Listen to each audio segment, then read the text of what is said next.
प्यारे बच्चों, मैं कोटा सेंटर से विवेक तापड़िया, तुम्हारा फिजिक्स टीचर।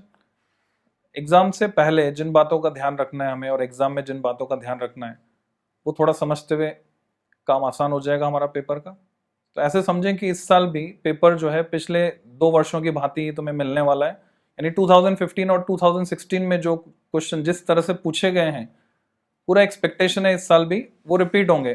पर तुम्हें जानकारी होनी चाहिए कि ये जो सवाल पूछे गए हैं ये कुल मिला के 18 पेपर हुए हैं पिछले 2 साल में, और उसके अलावा 2 सैंपल पेपर इशू किए हैं सीबीएसई ने 2016 एंड 2017, और तुम्हारा पूरा पेपर इसी में से बनने वाला है। बस ध्यान रखकर तुम्हें ये करना है कि उसमें जो गलतियां उन्होंने दी हैं उनको सही करके तुम्हें इन पेपर्स को सही से सॉल्व करना है।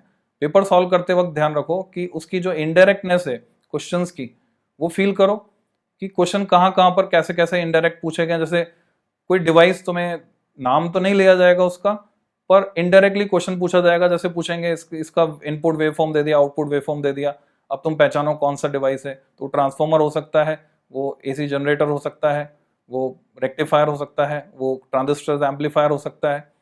तो वो पहचान तुम्हें खुद ही करनी होगी। तो इसकी स्किल डेवलप करने के लिए बहुत जरूरी है कि पिछले 2 साल के पेपर्स में इस तरह के जितने भी इनडायरेक्ट क्वेश्चन है उनकी प्रैक्टिस की जाए। नो डाउट 2 क्वेश्चन तुम्हें ग्राफ पर मिलने वाले हैं और 2 ही क्वेश्चन तुमको कम से कम रे डायग्राम के भी मिलेंगे, जिसमें एक न्यूमेरिकल होगा और एक थ्योरेटिकल क्वेश्चन होगा जिसमें इनडायरेक्ट होना पॉसिबल है। तो इस तरह की प्रैक्टिस बनाने के लिए बहुत जरूरी है। लास्ट 2 ईयर के पेपर्स में रिकमेंड करूंगा बहुत अच्छे से उनको सॉल्व किया जाए, पूरे डिस्क्रिप्शन में, पूरे सिस्टमैटिक वे में जाकर, जिसमें कोई ओवर राइटिंग नहीं होनी चाहिए, कोई कटिंग नहीं होनी चाहिए, रे डायग्राम्स में प्रॉपर एरोज वगैरह मार्क्ड होने चाहिए। ऐसे डीसी सर्किट्स में भी पूरा एरो मार्क्ड होने चाहिए।